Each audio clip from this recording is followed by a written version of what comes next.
Avec ses 430 000 habitants, Bristol est la 6e ville d'Angleterre, l'une des plus prisées du pays. De nombreux espaces verts, une architecture de vieilles cités portuaires et ses maisons mitoyennes aux façades colorées. Une ville en pleine expansion où, quand le jour s'éteint, un étrange ballet nocturne se met en place. Un emménagement avec une grue géante capable de soulever jusqu'à 200 tonnes. Non pas pour déposer entre quatre murs des meubles ou des effets personnels, mais des appartements tout entiers, préfabriqués, et glissés comme des boîtes qu'on empilerait dans un placard. Sur mesure, dans un immeuble de 1950, dont seule la façade historique, ou presque, tient encore debout. Nous avons démoli tout l'intérieur du bâtiment, gardé simplement les 2 murs sur les côtés et celui de devant. Nous avons juste installé ces piliers en acier sur lesquels nous posons directement, comme vous pouvez le voir, les appartements dans des boîtes. 9 appartements de 23 mètres à 62 mètres carrés sur 3 niveaux. Pas de travaux d'électricité ou de plomberie dans l'immeuble, tout est déjà connecté et même équipé par le promoteur.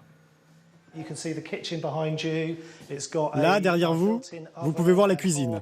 Elle a un four encastré, un lave-vaisselle, un frigo et une grande fenêtre au plafond qui laisse passer la lumière avec des volets électriques. Cet appartement de 30 mètres carrés se louera environ 1 400 € par mois. 30% de plus que pour un logement similaire dans l'ancien, car plus moderne et plus résistant à l'épreuve du temps, selon le constructeur. Il y a 2 mois, tout rien de cela n'existait. Nous avons mis 2 semaines à déposer les box dans les bâtiments et dans seulement 4 semaines, des gens vivront ici. La durée du projet est de 5 mois, alors que pour une construction classique, il faudrait 10 mois. C'est moitié moins. Le secret de ce gain de temps se trouve à 110 km de Bristol. Dans cette usine de Southampton, dans le sud de l'Angleterre, où les appartements sont assemblés par une vingtaine d'ouvriers, tous corps de métier confondus. Pour faire du sur-mesure, il faut d'abord modéliser par ordinateur les futurs appartements. Voilà par exemple comme on a modélisé les 9 appartements de Bristol pour les faire entrer entre les murs de l'immeuble.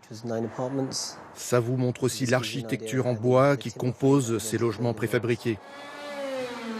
Le coût de fabrication est 20% inférieur à une construction classique, alors que les matériaux et l'isolation sont les mêmes. Ce qui fait la différence, selon l'entreprise, c'est de tout bâtir dans un hangar, de la toiture aux tuyauteries, jusqu'aux moindres finitions, sans devoir affronter des imprévus de chantier.